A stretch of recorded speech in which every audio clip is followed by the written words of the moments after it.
Thank you.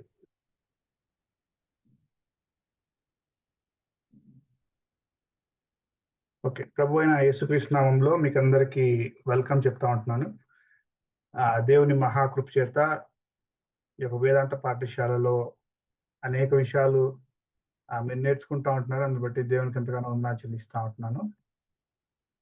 ఈ యొక్క వేదాంత పాఠశాలలో ఇప్పటి వరకు మీరు బైబిల్ ఎలా చదవాలి, బైబిల్ని ఎలా అర్థం చేసుకోవాలి, దాన్ని ఎట్లా ఇంటర్ప్రిట్ చేయాలి అనే విషయాలు మీరు నేర్చుకున్నారు.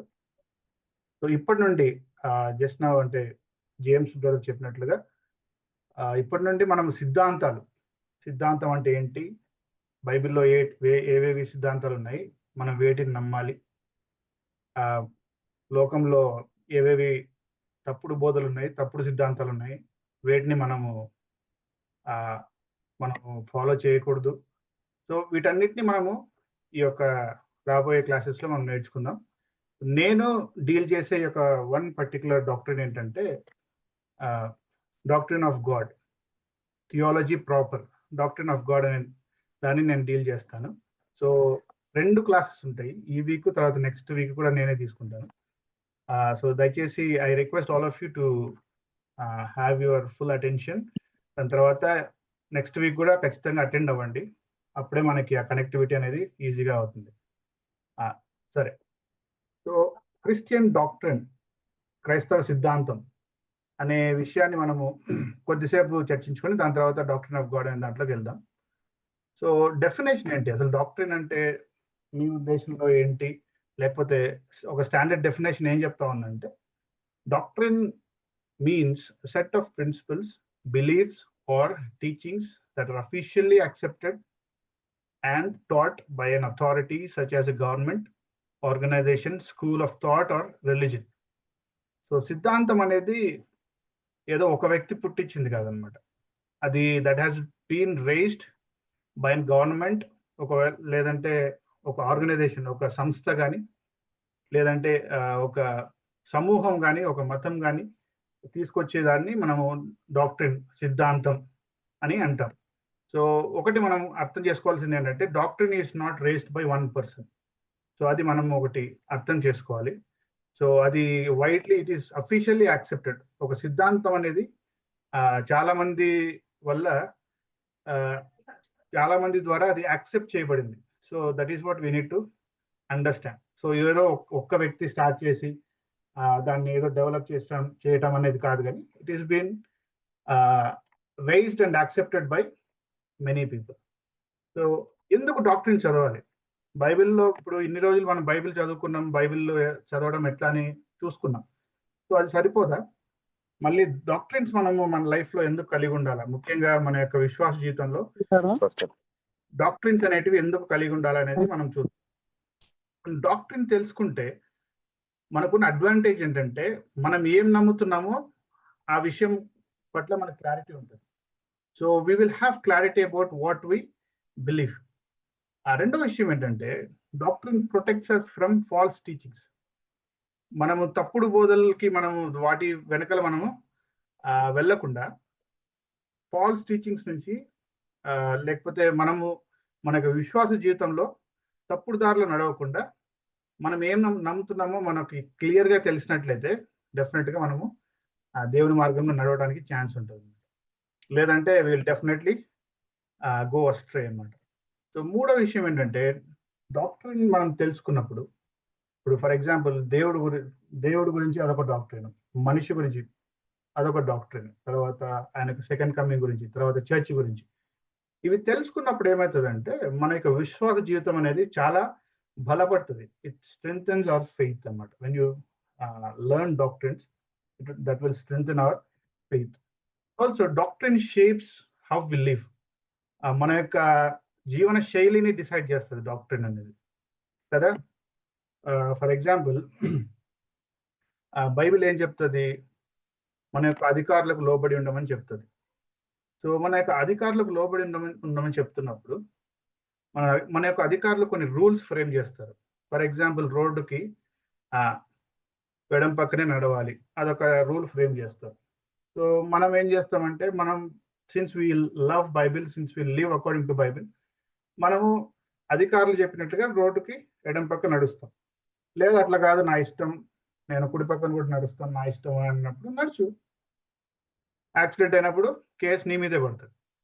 సో ఇట్లా మన ఇష్టానుసారంగా మనం జీవించవచ్చు. కానీ బైబిల్ ఏం చెప్తుందంటే అట్లా కాదు బాబు, you have certain rules, you have to frame your life according to those rules అన్నమాట. సో అట్లా మన లైఫ్ ని షేప్ చేస్తుంది డాక్ట్రిన్ అనేది. అదేవిధంగా డాక్ట్రిన్ ఏం చేస్తుంది అంటే చర్చ్ని యునైట్ చేస్తుంది. మనకి చాలా డినామినేషన్స్ ఉన్నాయి, దేవుడు ఎన్నో సంఘాలని లేవనెత్తాడు.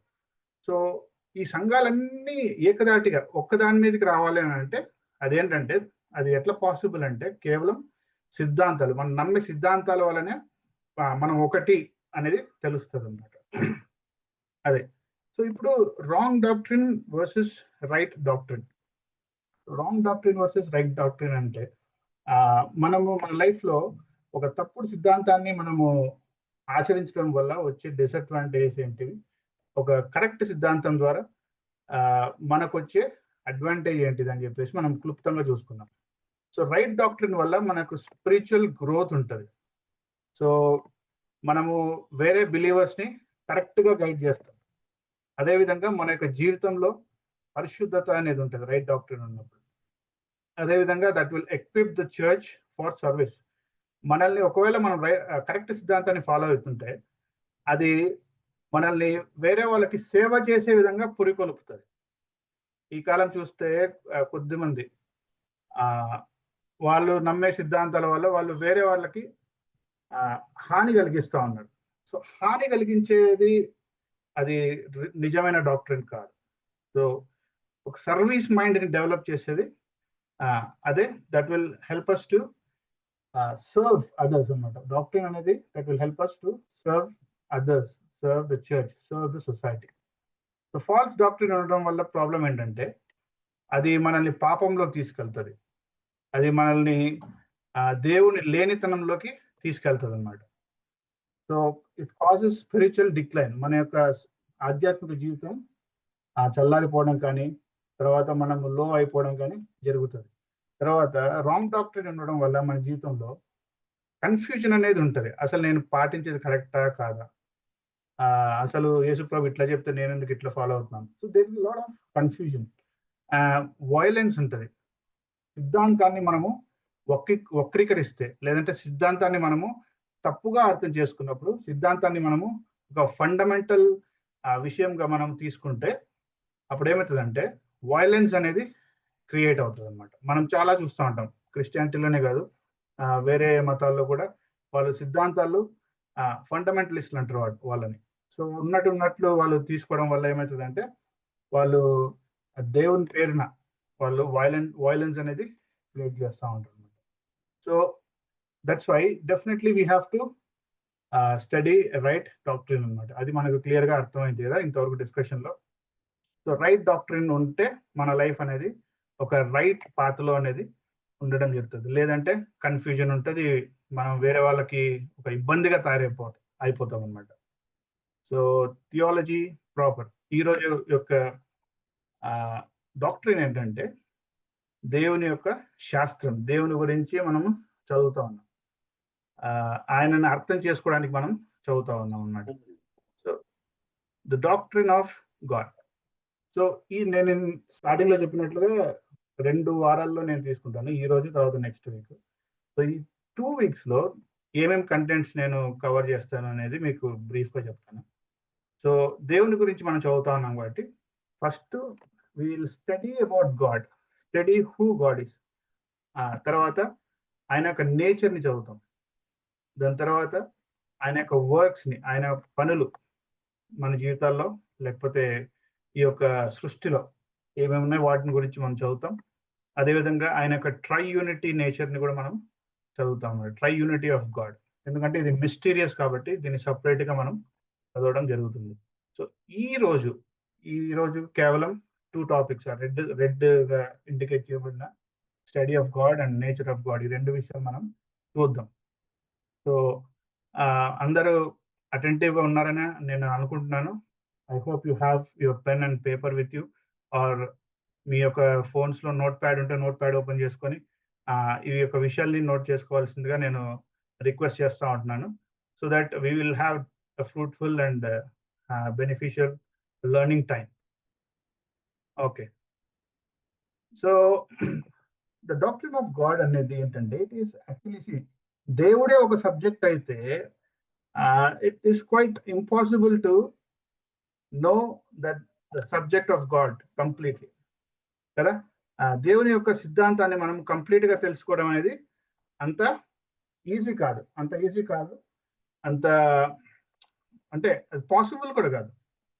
ఎందుకంటే ఫర్ ఎగ్జాంపుల్ నేను చెప్తాను చూడండి, మన దగ్గర 2 kinds ఆఫ్ బాల్స్ ఉన్నాయి. ఒకటి ఏంటంటే టేబుల్ టెన్నిస్ బాల్, ఇంకోటి లెట్స్ సే మనం జిమ్ లో కొన్ని బెలూన్స్ చూస్తాం, పెద్ద బెలూన్స్, ఎక్సర్సైజ్ చేసే బెలూన్స్. సో ఈ టీటీ బాల్ పోయి ఆ యొక్క ఎక్సర్సైజ్ చేసే బెలూన్ ని ఢీ కొట్టి దాన్ని మూవ్ చేస్తుందా, లేదంటే దాన్ని కంప్లీట్ గా ఓవర్టేక్ చేయడానికి, లేకపోతే దాన్ని ఓవర్ పవర్ చేయడానికి ఏమన్నా ట్రై చేస్తుందా? చేయలేదు. ఎందుకంటే టీటీ బాల్ యొక్క స్ట్రెంగ్త్ ఏంటంటే చాలా లిమిటెడ్. ఆ పెద్ద బాల్ యొక్క స్ట్రెంగ్త్ చాలా డిఫరెంట్. సో ఈ విషయం మనం అర్థం చేసుకుంటే మనము చాలా లిమిటెడ్ బీయింగ్స్ అన్నమాట.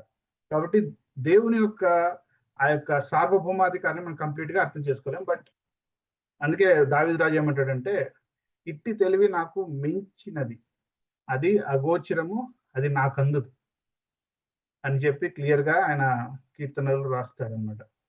So God is more than the sum total of his attributes. మనం ఆయన యొక్క అట్రిబ్యూట్స్ ని చాలా లిస్ట్ అవుట్ చేస్తూ ఉంటాం. సో ఆ అట్రిబ్యూట్స్ అన్నిటికంటే ఆయన ఇంకా మహనీయుడు. He is above all that. మనకు తెలిసింది చాలా తక్కువ. అయినప్పటికీ మనం ఆయన గురించి మనం తెలుసుకోవాలి. That is our primary duty అన్నమాట. ఎందుకంటే హీ మేడ్ అస్, ఆయన మనల్ని తయారు చేశాడు. ఆయన మనల్ని తయారు చేసినాడు కాబట్టి ఎవరు మనల్ని తయారు చేస్తారో వాళ్ళ గురించి మనం తెలుసుకోవాలి. So will try to understand him with all our limitations. మనకున్న అన్ని లిమిటెడ్ జ్ఞానంతో అన్ని అర్థం చేసుకోవడానికి ట్రై చేద్దాం. ఎందుకంటే the more we understand him, the more we live like him. ప్రతి ఒక్క క్రైస్తవుని యొక్క అల్టిమేట్ గోల్ ఏంటంటే ఆయన యొక్క స్వారూప్యంలోకి మనము ఎదగాలి. సో ఆయన యొక్క స్వారూప్యంలోకి ఎదగాలంటే ఆయన ఎవరో మనం తెలుసుకోవాలి. సో ఆ యొక్క ప్రయత్నమే ఈ యొక్క క్లాస్ అన్నమాట.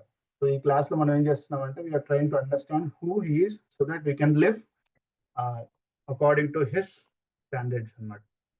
సరే, సో ఇప్పుడు మనం చేసే ఫస్ట్ సబ్ టాపిక్ ఏంటంటే study of God. Study of God గురించి మనం చూద్దాం. సో ఎందుకు మనము దేవుని గురించి స్టడీ చేయాలి? ఇందాకే నేను చెప్పాను, ఆయన మనల్ని తయారు చేశాడు కాబట్టి, his or maker. So for example మీరు ఇంట్లో ఉంటారు, ఇంట్లో మీరు ఒక పేపర్ తీసుకొని ఏదో ఒకటి చిన్నది, ఇప్పుడు ఏఐ జనరేషన్ వచ్చేసింది కదా. సో ఏఐ జనరేషన్ లో ఏం చేస్తారు, వాళ్ళ చేతులతో ఒకటి తయారు చేసుకొని దానికి జ్ఞానాన్ని, ఆర్టిఫిషియల్ ఇంటెలిజెన్స్ అనే దాన్ని వాళ్ళు ఇన్సర్ట్ చేస్తారు. ఆర్టిఫిషియల్ ఇంటెలిజెన్స్ ఇన్సర్ట్ చేసిన వెంటనే ఏమవుతుంది, it started acting by it self. తనే సొంత తీర్మానం తీసుకుంటుంది, తనకు ఒకరు గైడ్ చేయాల్సిన అవసరం లేదనమాట. అది చేతులతో చేయబడినది అయినప్పటికీ it doesn't require any guidance. దాన్ని మనము ఇంటెలిజెన్స్ అంటాం. సో దేవుడు మనకి ఇంటెలిజెన్స్ ఇచ్చాడు.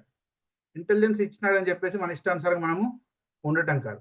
సో ఆయన చెప్పిన ప్రకారం ఉండాలి కాబట్టి, ఆయన మనల్ని చేశాడు కాబట్టి, ఆయన ఏమి మనకు సెట్ చేశాడు, ఏ రూల్స్ అయితే సెట్ చేశాడో వాటిని తెలుసుకోవడానికి మనం చదవాలి, ఆయన గురించి తెలుసుకోవాలన్నమాట. అదేవిధంగా ఎందుకు దేవుని గురించి చదవాలి అంటే, circumstances of life cannot hold us down. So ఆయన గురించి తెలుసుకున్నప్పుడు మనము ఎవరో మనకు అర్థమవుతుంది, మనం ఎంత పవర్ఫుల్ అర్థమవుతుంది అనమాట. ఎందుకంటే మనం ఆయన బిడ్డలం కాబట్టి, నేను అన్నాను అనుకోండి, నేను సో అండ్ సో వాళ్ళ అబ్బాయిని అని చెప్పినప్పుడు, ఒకవేళ మా daddy for example prime minister అనుకోండి, నా యొక్క ఇమేజ్ అనేది డెఫినెట్ గా గొప్పదవుతుంది. సో దేవుని గురించి మనం తెలుసుకోవడం వల్ల ఏమవుతుందంటే మన యొక్క స్టాండర్డ్ అనేది, మన యొక్క పవర్ అనేది పెరుగుతుంది అనమాట. ఇంకోటి ఏంటంటే దేవుని తెలుసుకోవడం వల్ల we can make right decisions and better decisions in our life. ఎందుకంటే ఆయన ఆల్రెడీ మన ఫ్యూచర్ అంతా చూసేసినాడు కాబట్టి మనం ఆయన చేతిలో ఉన్నప్పుడు we will definitely make better decisions in our life. ఆయన అడుగుతాం, దేవుడా నేను నెక్స్ట్ జాబ్ చేయాలనుకుంటున్నాను, నేను నెక్స్ట్ పెళ్లి చేసుకోవాలనుకుంటున్నాను, మీరేమంటారు? సో ఇట్లా ఆయనతో మనం సంబంధం పెట్టుకుని సహవాసం చేసినాం అనుకోండి, మన యొక్క డెసిషన్ మేకింగ్ అనేది చాలా ఈజీ అయిపోతుంది. అందుకే మనం దేవుని గురించి చదవాలి. అదేవిధంగా మన యొక్క స్పిరిచువల్ గ్రోత్ ఉంటుంది. అదేవిధంగా మన లైఫ్లో ప్రొడక్టివిటీ అనేది ఉంటుంది. అంటే తెలుగులో ఒక సామెత ఉంటుంది చూసిన, అది ఎక్కడ వేసిన గొంగలు అక్కడే అని. అట్లా ఉండదు మన లైఫ్. మన లైఫ్లో ఆయన తెలుసుకుంటున్నప్పుడు మనం ఎదగాలి అనే ఆశ, తృష్ణ అనేది దేవుడు పెడతాడు. That's where we become more jealous to live for God. దానికోసం మనం ఏం చేస్తామంటే we will have a productive, అంటే మన లైఫ్ని మనము రోజు కొత్త కొత్త విషయాలు నేర్చుకుంటూ ప్రొడక్టివ్గా పెట్టుకుంటాం అన్నమాట. సరే, ఇప్పుడు చూద్దాం. ఆయన స్టడీ చేసే దాంట్లో కొన్ని థియరీస్ ఉన్నాయి. దేవుడు అంటేనే ఈ లోకంలో చాలా థియరీస్ ఉంటాయి కదా. కొద్దిమంది దేవుడు అంటే దేవుడు లేడు అంటారు, కొద్దిమంది దేవుడు ఉన్నాడు కానీ చాలా మంది ఉన్నారు దేవుళ్ళు అంటారు. అట్లా చాలా చాలా థియరీస్ ఉంటాయి. మనం భారతదేశంలో బతుకుతూ ఉన్నాం కాబట్టి భారతదేశం యొక్క కాంటెక్స్ట్, సందర్భం మనకు బాగా తెలుసు కదా. మన యొక్క దేశంలో ఒక్క లాంగ్వేజ్ కాదు మాట్లాడి, చాలా లాంగ్వేజ్ మాట్లాడతారు. ఒక్క కల్చర్ కాదండి, చాలా కల్చర్స్ ఉన్నాయి. అట్లా అని చెప్పేసి ఒకే దేవుడు ఉన్నాడా అంటే అది కూడా కాదు. దేవుళ్ళు కూడా చాలా మంది ఉన్నారు. ఎంతమంది మనకు తెలిసిన నెంబర్ ఎంత చెప్పగలరన్నా? మన దేశంలో ఎంతమంది దేవుళ్ళు ఉన్నారో అప్రాక్సిమేట్గా ఉన్నారా? అదొక సేయింగ్ ఉంది కదా, భారతదేశంలో ఎంతమంది దేవుళ్ళు ఉన్నారు? 33 కోట్ల మంది కదా. 33 కోట్ల మంది. మన జనాభా ఎంత అండి? 140 crores. 140 by 33, సో అప్రాక్సిమేట్లీ 5 వేసుకోండి. సో ప్రతి 5 మందికి ఒక కొత్త దేవుడు ఉన్నాడు. సో అటువంటి కాంటెక్స్ట్లో మనం ఉన్నాం. సో ఇట్లాంటి కాంటెక్స్ట్లో ఉన్నప్పుడు అసలు దేవుడు అంటే ఎవరనేది ఖచ్చితంగా మనము తెలుసుకోవాలన్నమాట. సో చూద్దాం. ఫస్ట్ థియరీ ఏంటంటే ఎథియిజం, నాస్తికవాదం. నాస్తికవాదం అనే వాళ్ళు వీళ్ళు ఏమంటారంటే ప్రతి పరిణామాన్ని సహజ సిద్ధము, తర్వాత యాంత్రిక శక్తుల ద్వారా వివరిస్తూ ఉంటారు అనమాట.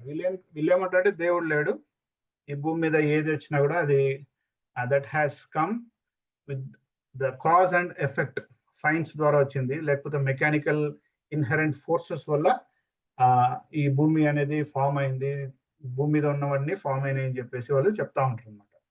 సో వీళ్ళు ఏమంటారంటే the universe and all that is in it started by it self, అదే ఎవాల్వ్ అయిపోయింది, బిగ్ బ్యాంగ్ థియరీ అని చెప్పేసి. దాని తర్వాత చాలా థియరీస్ అనేటివి ఉన్నాయి. నాస్తికులు ఏం చేస్తారంటే వాళ్ళు దేవుడు లేడు, వీఆర్ సెల్ఫ్ మేడ్ అని చెప్పేసి వాళ్ళ గురించి వాళ్ళు గొప్ప చేసుకోవడం జరుగుతూ ఉంటుంది అనమాట. సో ఇది ఒక వాదం, దేవుని గురించిన వాదం. అసలు దేవుడే లేడు అని చెప్పడం ఒక వాదం అనమాట. ఇంకొక వాదం ఏంటంటే అగ్నాస్టిసిజం. అగ్నాస్టిసిజం అంటే ఈ సిద్ధాంతం ఏం చెప్తుందంటే దేవుడు ఉండొచ్చు, ప్రాబ్లం ఏం లేదు, దేవుడు ఉండొచ్చు, కానీ దేవుడు ఉంటే ఆయనను మనము తెలుసుకోలేము. ఎందుకు తెలుసుకోలేమంటే ఆయన ఎప్పటికీ తెలియని వాడుగానే, తెలుసుకోలేని వాడుగానే ఉంటాడు. సో ఆయన మనకు కనపడు, ఆయన చేసే కార్యాలు మనకు అర్థం కావు, కాబట్టి మనకు ఆయన ఎవరో తెలియదు. అగ్నాస్టిసిజం అంటారు దాన్ని, అజ్ఞేయవాదం అంటారు. అజ్ఞేయవాదం అంటే అజ్ఞానుల్లాగా ఉండిపోవాలన్నమాట, దేవుని గురించి జ్ఞానం మనకు ఏమి తెలియదు. సో ఇది ఒక వాదం. దాని తర్వాత మూడో వాదం ఏంటంటే డీయిజం. దైవవాదం.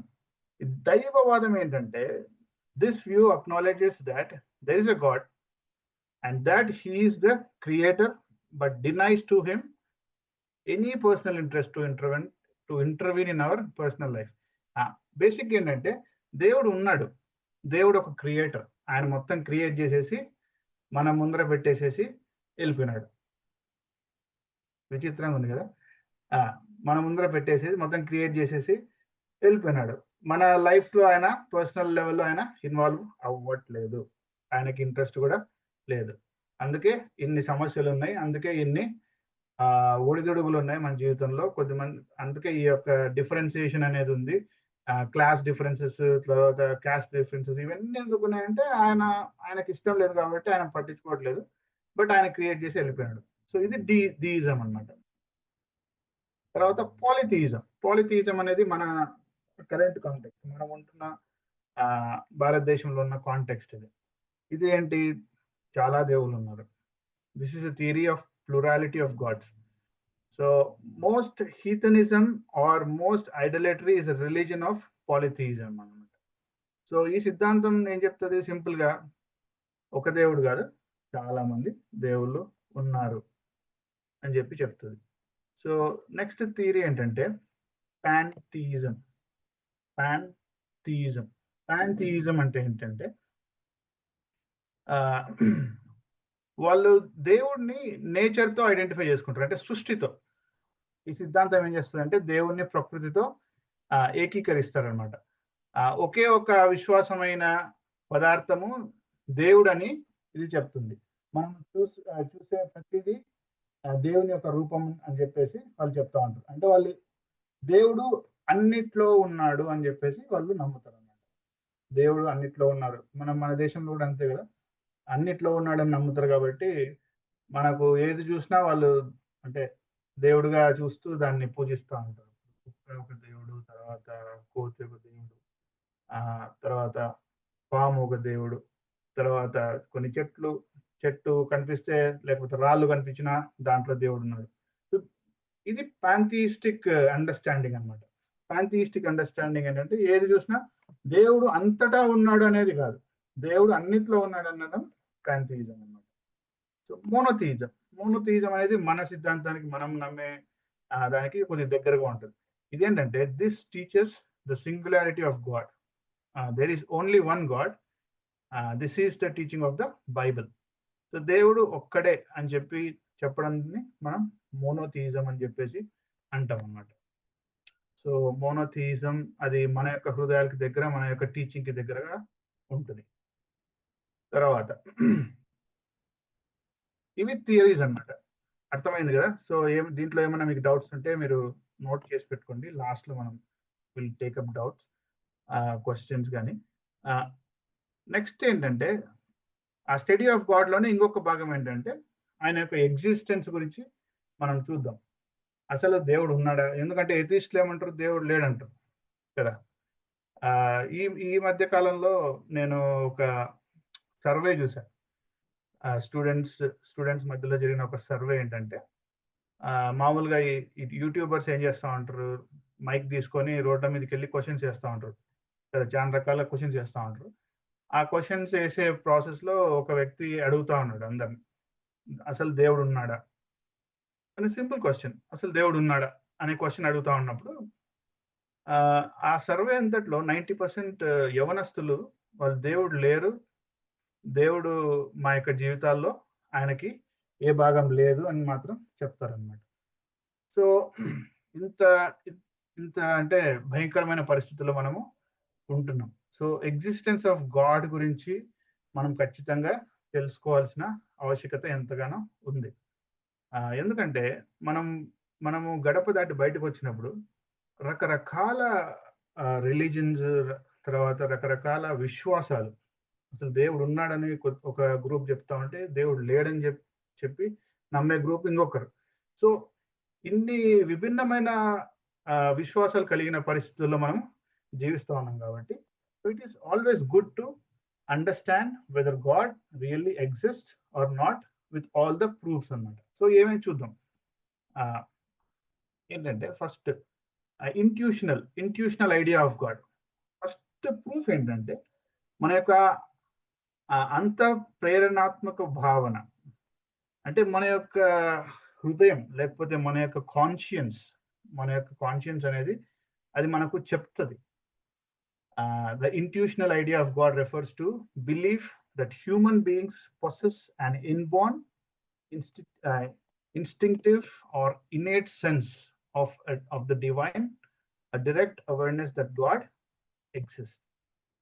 దేవుని గురించిన అంత ప్రేరణాత్మక భావన అనేది మనుషుల్లో ఒక సహజ సిద్ధంగా సహజమైన లేదా జన్మతః ఉన్న దేవుని గురించిన భావన. సో ప్రతి ఒక్కరు ప్రతి ఒక్కరికి వాళ్ళ యొక్క హృదయాలకి అర్థమవుతుంది. ఏదో ఒక శక్తి ఉంది. చాలా మంది బయటికి దేవుడు లేడు. ఎందుకంటే దేవుడు డైరెక్ట్ పని చేయడు కదా! దేవుడు వచ్చి టక్కని ఇప్పుడు ఏదైనా దేవుడు లేడని చెప్తేనే వచ్చి టక్కని కొట్టి అరే నేను ఉన్నాను ఇక్కడ అని చెప్పుకోడు. కాబట్టి జనాలు ఏంటంటే they take that as granted. They will take it for granted. అయితే అట్లా గ్రాంటెడ్ గా తీసుకొని దేవుడు లేడని చెప్పేసి చెప్తా ఉంటారు అన్నమాట. సో కాకపోతే వాళ్ళ హృదయాలకి తెలుసు. ఎందుకంటే దేవుడు అనేక విషయాల్లో మన జీవితాల్లో ఇన్వాల్వ్ అవుతూ ఉంటాడు. సో ప్రతి ఒక్క వ్యక్తి జీవితంలో ఒక శక్తి ఉంది. ఒక ఏమంటారు అంటే ఎమినెంట్ క్యారెక్టర్ మన జీవితాల్లో పనిచేస్తూ ఉంది అని చెప్పేసి ప్రతి ఒక్కరికి తెలుసు. సో దాన్నే మనము ఇంట్యూషన్ అని చెప్పేసి మనం అంటాం అన్నమాట. సో ఇనేట్నెస్ అంటే అర్థం ఏంటంటే సహజత్వం. సహజంగానే జనాలకి ఎట్లా తెలుస్తుంది దేవుడు ఉన్నాడని చెప్పేసి. ఇదేంటంటే దేవుని గూర్చిన జ్ఞానము మనిషి స్వభావంలోనే నాటుకొని పోయింది అని చెప్తుంది అన్నమాట. సో మన యొక్క స్వభావంలోనే మన యొక్క బీయింగ్ లోనే ఉంటది అని చెప్పేసి చెప్తుంది. సో మనిషి పుట్టిన వెంబడే చాలా పనులు చేస్తారు కదా. ఫస్ట్ పుట్టిన వెంబడే ఏడుస్తారు, కొద్దిసేపు తర్వాత తింటారు, తాగుతారు, తర్వాత కొన్ని రోజుల తర్వాత మాట్లాడతారు. సో ఇవన్నీ మనుషులు చేశారా? మనుషులు చేయలేరు. కానీ అవన్నీ ఆటోమేటిక్గా జరుగుతూ ఉంటాయి. అవన్నీ ఏదన్నా అంటే జస్ట్ ఒక cause and effect, science cause and effect లో జరిగిపోయిందా? జరగల. సో ఏంటంటే దేవుని యొక్క కనెక్షన్, దేవుని యొక్క ఇన్వాల్వ్మెంట్ అనేది మనిషి యొక్క మేకింగ్ లో ఉంది. కాబట్టి ఆ మనిషి యొక్క హృదయానికి తెలుసు ఏంటిది దేవుడు అనేవాళ్ళు ఉన్నాడని చెప్పేసి. దాన్నే మనము ఇన్నెట్నెస్ అంటామంట. దాన్నే సహజత్వము అని చెప్పేసి అంటాం. తర్వాత యూనివర్సాలిటీ ఏంటంటే దేవుని యొక్క భావన ప్రపంచంలోని ప్రతి జాతి, ప్రతి సమాజంలో ఉంటున్నది కదా. మనం చూసినట్లయితే మనము ఇండియాలో పుట్టినాం. ఇండియాలో పుట్టినప్పటి నుంచి, చిన్నప్పటి నుంచి ఇప్పటి వరకు మనము దేవుని యొక్క భావన, దేవుడు ఉన్నాడు అనే భావన రకరకాలుగా మనం చూస్తూ ఉన్నాం. సో యూనివర్సల్ గా మనం ఎక్కడ చూసుకున్నా కూడా మనకు దేవుడు ఉన్నాడు అనే ఆ యొక్క స్పృహ అనేది జనాల లోపల ఉంటది. కొన్ని కమ్యూనిస్ట్ కంట్రీస్ ఉన్నాయి. కొన్ని కమ్యూనిస్ట్ కంట్రీస్ లో కూడా వాళ్ళు పైకి చెప్తారు కానీ ఒకసారి ఏమైందంటే ఒక కమ్యూనిస్ట్ పెద్ద మీటింగ్ జరుగుతుందంట. మీటింగ్ జరుగుతా ఉంటే ఆ మీటింగ్ అంతా చాలా సక్సెస్ఫుల్ అయిపోయింది. ఆ మీటింగ్ దేని గురించి అంటే దేవుడు లేడు అని చెప్పేసి ప్రచారం చేసుకోవడానికి, ఆ యొక్క గ్రూప్ ని బాగా బలోపేతం చేయడానికి ఆ మీటింగ్ పెట్టుకున్నారు. సో మీటింగ్ అయిపోయింది, అంత అయిపోయింది, ఇంటికి వస్తా ఉన్నారంట. సో ఒక దేవుడు నమ్ముకున్న వ్యక్తి అట్లా పోతా ఉన్నాడంట. సో వాళ్ళల్లో ఒక వ్యక్తిని అడిగినాడంట, ఎట్లా జరిగింది మీటింగ్ అని. అంటే అబ్బో భలే జరిగింది, దేవుని కృప వలన భలే జరిగింది, by God's grace everything went well అన్నాడంట. అంటనే ఈ మనిషికి షాక్ అయింది. అరే ఆయన దేవుణ్ణే నమ్మడు కానీ చెప్పడం ఏంది బై గాడ్స్ గ్రేస్ అని చెప్పి అంటున్నాడు. బై గాడ్స్ గ్రేస్ అంటే మన యొక్క బీయింగ్ లో, మన యొక్క సహజత్వంలో ఉండిపోయింది దేవుడు ఉన్నాడు అని చెప్పేసి. But outwardly we don't express that. మన యొక్క లిమిటేషన్స్, మన యొక్క ఉన్న లగ్జరీని బట్టి మనం అది ఎక్స్ప్రెస్ చేయం. సో యూనివర్సాలిటీ అంటే అందరికీ తెలుసు, ఆ యొక్క భావన అందరికైతే ఉంది. ఇంకోటి ఏంటంటే మన యొక్క కాన్షియన్స్, తర్వాత మన యొక్క మారల్ సెన్స్. మన యొక్క కాన్షియన్స్ అంటే మన యొక్క మనస్సాక్షి, అదేవిధంగా మన యొక్క నీతి జ్ఞానం. What is good, what is not good, what is bad. So good and bad, ఇప్పుడు మనుషులందరినీ ఒక ఐలాండ్కి లేకపోతే ఒక ద్వీపానికి తీసుకోపోయాం అనుకోండి. ఆ ద్వీపంలో మనం అన్ని పాపం చేయడానికి ఏమైతే కావాలనో మొత్తం వసతులు అన్ని 5 స్టార్ హోటల్స్, తర్వాత తిండి, ఏం కావాలన్నా అన్ని ఇచ్చేసి ఒక 100 మందిని వదిలిదాం అనుకోండి. అట్ ద సేమ్ టైం అక్కడ మంచి పనులు చేయడానికి కూడా ఆస్కారం ఉండేటట్లు కొన్ని పెట్టాం. ఫర్ ఎగ్జాంపుల్ బైబిల్ చదవడం, లేకపోతే వేరే వాళ్ళకి సహాయం చేయడం. ఈ యొక్క ప్రొవిజన్ కూడా మనం ఇచ్చినాం. మీరేమంటారు? దేన్ని చూజ్ చేసుకుంటారు? మనుషులంగా మనం దేన్ని చూజ్ చేసుకుంటాం? అక్కడున్న లగ్జరీని డెఫినిట్‌గా చూజ్ చేసుకుంటాం. ఎందుకంటే మన యొక్క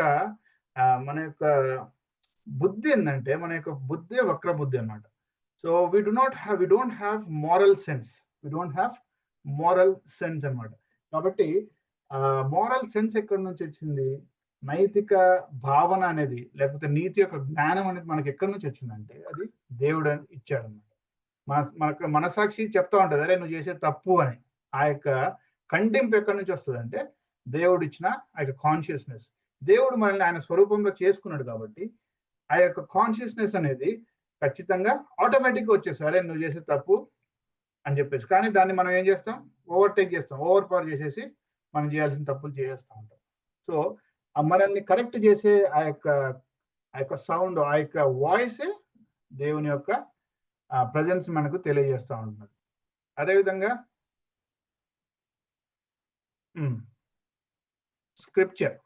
స్క్రిప్చర్ అండ్ ఫిలాసఫీ. శాస్త్రం మరియు తత్వశాస్త్రం మద్దతు. సో, దీంట్లో ఇప్పుడు Bible often assumes the existence of God rather than proving it. మనం బైబిల్ చదువుతున్నప్పుడు బైబిల్‌లో దేవుడు ఉన్నాడు అనే ప్రూఫ్స్ ఏముండవు కదా! తక్కువ ఉంటాయి. ఉన్నా కూడా తక్కువ ఉంటాయి. ప్రూఫ్స్ అనేటివి తక్కువ ఉంటాయి గానీ, ఆయన ఆల్రెడీ ఉన్నాడు అనే ఉద్దేశంతోనే మొత్తం బైబిల్ అంతా రాయడం జరుగుతుందన్నమాట. So, that is what it is saying. Bible దేవుని యొక్క ఉనికిని నిరూపించడానికి ప్రయత్నించదు గానీ, అది ఒక సత్యముగా భావిస్తది. అది దేవుడు ఉన్నాడు అని చెప్పేసి ఆల్రెడీ అనుకోని బైబిల్ మొత్తం రాయడం జరిగిందన్నమాట. సో, అదేవిధంగా థింకర్స్, ఫిలాసఫర్స్ వాళ్ళేమంటారంటే like Augustine and Calvin, they also sense the divinity. So, దేవుని యొక్క ఆ యొక్క ప్రెజెన్స్ ఉంది మన మధ్యలో, నాటుకుపోయి ఉందని చెప్పేసి వాళ్ళు కూడా నమ్ముతారనమాట. సో, ఫిలాసఫర్స్ చాలా మేధావులు, ఎంతో తెలిసిన వాళ్ళు. మనం అనుకున్న వాళ్ళు కూడా మనుషులే కదా అంటే, వాళ్ళు కూడా మనుషులే, మనలాంటి వాళ్ళే. అయినప్పటికీ God has put little more extra in them. వాళ్ళు దేవుడిచ్చిన జ్ఞానాన్ని ఎక్కువగా వాళ్ళు ఉపయోగించుకొని they have explored more than us అన్నమాట. మనము వేరే దానికి యూజ్ చేసే టైం వాళ్ళు ఈ శాస్త్రాలు తెలుసుకోవడానికి వాళ్ళు ఉపయోగించారు కాబట్టి we consider them greater than us. Augustine, Calvin వీళ్ళంతా they realise that there is sense of divinity. Right. దేవుడు ఉన్నాడనడానికి కొన్ని ఎక్స్టర్నల్ ప్రూఫ్స్ అన్నమాట. ఇప్పుడు ఇంటర్నల్ ప్రూఫ్ ఇంతవరకు మనము మనలో ఉన్న, అంటే మన శరీరంలో, మన యొక్క బీయింగ్‌లో మనము బీయింగ్ ద్వారా ఎట్లా దేవుణ్ణి తెలుసుకుంటాం అనే విషయాన్ని మనము చూసాము. ఇప్పుడేంటంటే ఎక్స్టర్నల్, బయట బాహ్యంగా మనము దేవుడు ఉన్నాడని ఎట్లా ప్రూవ్ చేయగలం అనే విషయం మనం చూస్తాం. Cosmological argument. ఈ ఆర్గ్యుమెంట్, ఫస్ట్ ఆర్గ్యుమెంట్ దీన్ని ఏమంటారంటే కాస్మోలాజికల్ అంటారు. ఎందుకంటే ఈ యొక్క ఆర్గ్యుమెంట్ సృష్టిని బేస్ చేసుకొని జరిగిన ఆర్గ్యుమెంట్ అన్నమాట. ఏంటి ఈ ఆర్గ్యుమెంట్ చూద్దాం. సో, తెలుగులో చూస్తే ఈ విశ్వాసానికి ఒక ఆరంభం అనేది ఉంది. సో, ఆరంభంలో కలిగిన ప్రతి దానికి కారణమైన మరేదో ఉండాలి. కాబట్టి ఈ విశ్వాసానికి ఒక కారణం ఉంది. మనం ఇంగ్లీష్‌లో క్లియర్ చూద్దాం. The universe has a beginning. So, విశ్వానికి, నాట్ విశ్వాసం, విశ్వానికి ఒక బిగినింగ్ అనేది ఉంది. సో, మనం కూడా నమ్ముతాం కదా. We believe that there was a beginning for this entire universe. ఆ యూనివర్స్ కి బిగినింగ్ ఉంది కాబట్టి anything that had a beginning must have been caused by something else. So, ఏదైనా బిగినింగ్, ఫర్ ఎగ్జాంపుల్ మనం మొబైల్ ఫోన్ తీసుకున్నాం. Mobile phone, నేను college చదువుకునే రోజుల్లో మొబైల్ ఫోన్ లేదు, ల్యాండ్‌లైనే ఉండేది.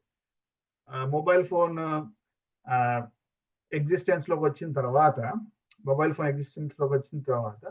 నాకు అర్థమైంది ఏంటంటే ఎవరో ఈ మొబైల్ ఫోన్‌ని తయారు చేశారు. ఎవరో వాళ్ళ యొక్క ఆలోచనతో తయారు చేశారని చెప్పేసి మనకు అర్థమవుతది. సో, ఒకదానికి బిగినింగ్ ఉందంటే దాని వెనకల బిగిన్ చేసిన వ్యక్తి ఉంటాడు. ఆ బిగిన్ చేసిన వ్యక్తి ఎవరు? ఈ యొక్క సృష్టికి స్టార్టింగ్ పాయింట్ ఉందంటే ఆ సృష్టిని స్టార్ట్ చేసింది ఎవరు? క్రియేట్ చేసింది ఎవరు అంటే క్రియేటర్. సో, ఇది ఒక ఆర్గ్యుమెంట్ అన్నమాట. సో, అది ఎక్స్టర్నల్ ప్రూఫ్. సృష్టి యొక్క మనకు ఎక్స్టర్నల్ ప్రూఫ్. దాని తర్వాత టెలియోలాజికల్ ఆర్గ్యుమెంట్. ఏంటంటే ఇది దేన్ని బేస్ చేసుకొని ఉంటదంటే ఆ యొక్క డిజైన్, మన యొక్క సృష్టిలో ఇప్పుడు ఇంజనీర్స్ ఎంతమంది ఉన్నారో తెలియదు నాకు ఇక్కడ. సో మా ఇంజనీర్స్ ఎప్పుడైనా ఒక డిజైన్ మీద ఆధారపడతారు. వాళ్ళు ఏ పనైనా స్ట్రైట్ అవే చేసారు. ఫస్ట్ ఒక బ్లూ ప్రింట్ ఉంటుంది, ఒక డిజైన్ పెట్టుకుంటారు. ఆ డిజైన్ చేసుకున్న తర్వాతే they will go forward for execution. So అదే విధంగా మనము ఈ యొక్క సృష్టిని చూసినప్పుడు everything is properly design. Everything is properly design. ఇప్పుడు ఫర్ ఎగ్జాంపుల్ మనకు కళ్ళు ఎక్కడ ఉన్నాయి? మన తలలో ఉన్నాయి. నోరు, కళ్ళు. ఫర్ ఎగ్జాంపుల్ అవి కాళ్ళ దగ్గర ఉన్నాయి అనుకోండి. కళ్ళు కాళ్ళ దగ్గర ఉంటే ఎట్లుంటది? మనం అంతా చూస్తామా? చూడలేం కదా, మనం చూడలేం. అది కన్ఫ్యూజన్ క్రియేట్ చేస్తుంది. అసలు కింద ఉన్నట్టు మాత్రం కనిపిస్తూ ఉంటాయి, పైన ఏమున్నాయో అర్థం కాదు. తర్వాత మన పైన భాగము పోయి దేనికన్నా కొట్టుకుంటుంది. సో ఇట్లా ఒక ప్రాపర్ డిజైన్ అనేది, అంటే కళ్ళు ఎక్కడ పెట్టాలనో, చెవులు ఎక్కడ పెట్టాలనో, తర్వాత ఇవన్నిటి ప్రాపర్ గా డిజైన్ చేసి దేవుడు మనిషిని తయారు చేశాడు. మనిషిని ఒక్కటే కాదు, ఈ సృష్టిని అంతటిని తయారు చేశాడు అనమాట. సో ఆల్ డిజైన్స్ ఇంప్లై ఏ డిజైనర్. సో ఒక్కొక్క డిజైన్ మనం చూసుకున్నప్పుడు దీని వెనకల ఒక డిజైనర్ ఉన్నాడని చెప్పేసి మనకు అర్థమైంది అనమాట. So that is why there is a design in this universe, therefore there must be a designer of the universe. ఆ డిజైనర్ ఎవరో కాదు, అది దేవుడు. సో ఇది టెలియోలాజికల్ ఆర్గ్యుమెంట్. ఫస్ట్ ఇదేంటిది? Cosmological argument. కాస్మోలాజికల్ ఆర్గ్యుమెంట్ ఏంటంటే యూనివర్స్ అనేది దానికి ఒక స్టార్టింగ్ పాయింట్ అనేది ఉంది. కాబట్టి స్టార్టింగ్ పాయింట్ ఉంది కాబట్టి ఆ స్టార్ట్ చేసిన వ్యక్తి ఎవరో ఉండొచ్చు, ఆ వ్యక్తి ఎవరో కాదు, దేవుడు. రెండోది ఏంటి? టెలియోలాజికల్ ఆర్గ్యుమెంట్. దీంట్లో ఏంటి? ప్రతిదీ ఒక ప్రాపర్ వేలో డిజైన్ చేసినారు. సో ప్రాపర్ వేలో డిజైన్ చేసినప్పుడు ఒక డిజైన్ చేసిన వ్యక్తి ఎవరు? నేను ఈ సందర్భంలో ఒక చిన్న ఎగ్జాంపుల్ చెప్తాను. ఆల్బర్ట్ ఐన్స్టీన్ తను కూడా దేవుడిని నమ్మాడు తన డేస్ లో. He believed in God. So తన యొక్క కొలీగ్ ఒక అతను సైంటిస్ట్, తను దేవుడిని నమ్మేవాడు కాదన్నమాట. సో ఒకసారి ఏమవుతుందంటే, ఆల్బర్ట్ ఐన్స్టీన్ నా బర్త్డే ఉంది రేపు, నువ్వు నా ఇంటికి వచ్చేసి అని చెప్తాడు. సరే వస్తాను, పార్టీ చేసుకుందాము అంటే, సరే పార్టీ చేసుకుని వచ్చేసే అంటే, వచ్చిన వెంబడే లోపల చూస్తాడు. ఇండ్లంతా బాగా డెకరేట్ చేసి ఉంటాడు అనమాట ఆల్బర్ట్ ఐన్స్టీన్. సో డెకరేట్ చేసినప్పుడు చూసి, వావ్ చాలా బాగా డెకరేట్ చేసినావు, అసలు నువ్వు చాలా గ్రేట్, అసలు నువ్వే చేసావా లేకపోతే ఇంక ఎవరైనా చేశారా అంటారు. అంటే నాకు తెలియదు అసలు, నేను నైట్ పడుకొని ఈరోజు పొద్దున్న లేచేసరికి అసలు వచ్చేది పడింది అని అంటారు. అట్లా ఫామ్ అయిపోయింది మొత్తం అంటారు. ఈయనకు అర్థం కాదు, ఏంది వాట్ అంటాడు అన్నమాట. Yeah, I slept last night and when I woke up in the morning, I just see everything properly designed అని అంటాడు. అంటేనే ఊకే నువ్వు జోకులు వేస్తావు అన్నాడు. మరి జోకులు వేసింది నువ్వా నేనా అంటాడు. అర్థం కాదు ఈయనకి. మరి నువ్వు ఇంత చిన్నదే ఒక వ్యక్తి వచ్చి చేస్తే గానీ ఇంత చిన్నదే ఫామ్ అవ్వదు అని చెప్పేసి నువ్వు అంటున్నప్పుడు, ఇంత పెద్ద సృష్టి out, like you see the beauty, you see the handiwork of someone. So ఎవరో చేసినట్లుగా ప్రాపర్ గా ఉంటది ప్రతి ఒక్కటి. సో దాన్ని చూసినప్పుడు నీకు అర్థం కదా అని అంటాడు. సో ఇది జస్ట్ అంటే ఇది నిజంగా మన యొక్క బ్రెయిన్స్ కూడా ప్రిక్ చేస్తుంది కదా. మనము సృష్టిలో ఏది తీసుకున్నా కూడా యు సీ ఇట్, అంటే ఎట్లా హాఫ్ అసైడ్ గా ఇష్టానుసారంగా ఉండదు. మనం ఏ జీవిని తీసుకున్నా కూడా ఈ యొక్క భూమి మీద అది ఇష్టానుసారంగా ఉండదు అనమాట. ప్రాపర్ గా ఎక్కడ ఏది ఉండాలనో అక్కడ ఉంటది, దానికి ఏం కావాలనో అది ఉంటది.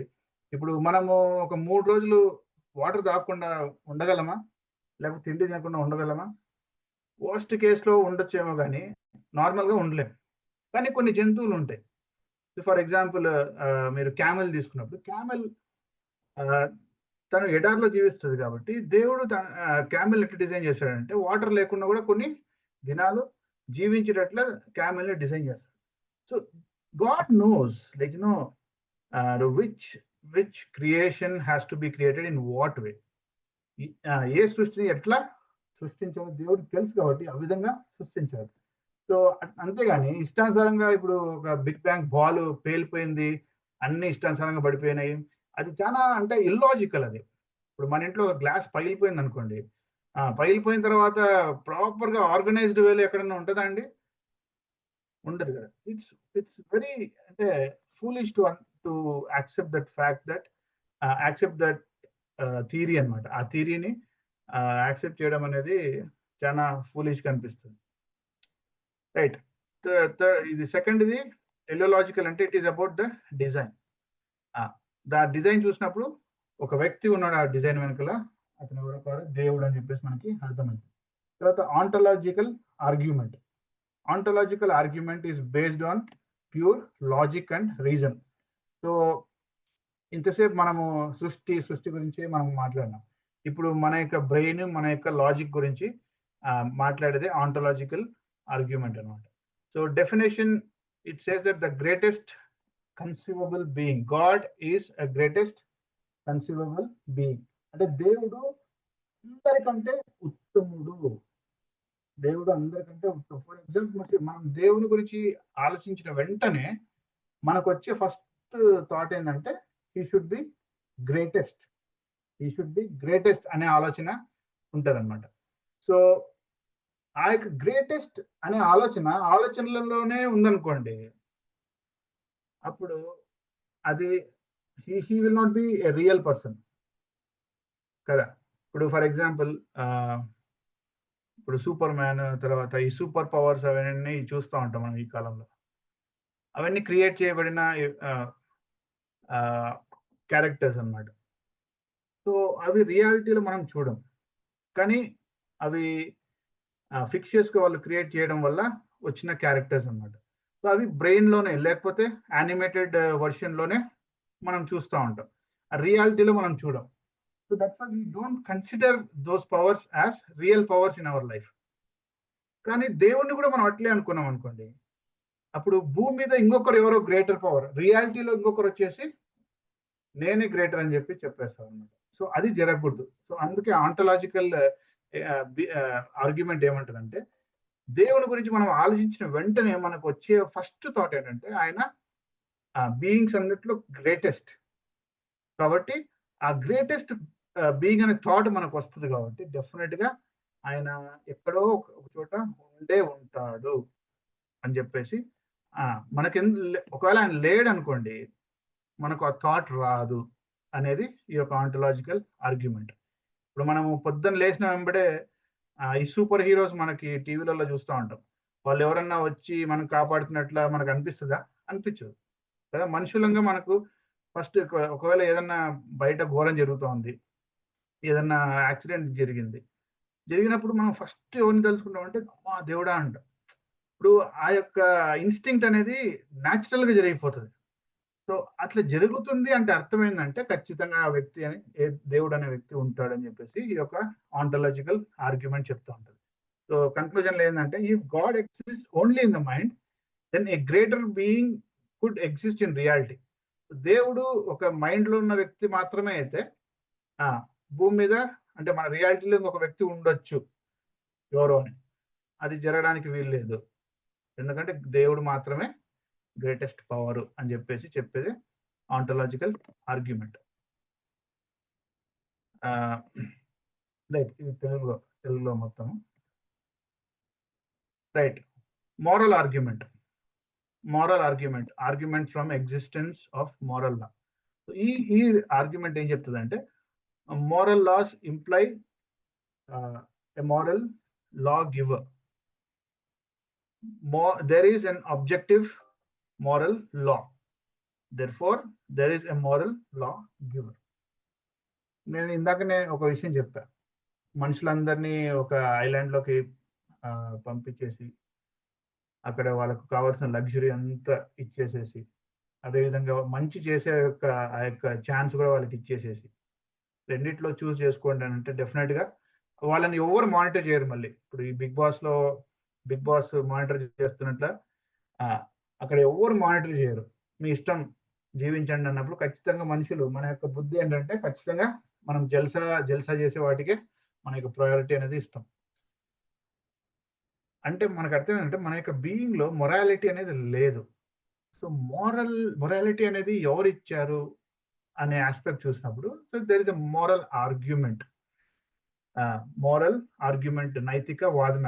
అదేం చెప్తుందంటే ఆ నైతిక ధర్మాలు ఉన్నాయంటే వాటికి ఒక ధర్మదాత ఉండాలి.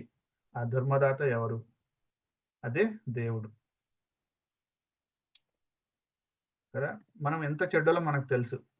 సో మొరాలిటీ అనేది that is definitely not from us. Human beings frame చేసిన ఫ్రేమ్ వర్క్ అయితే అది కాదు.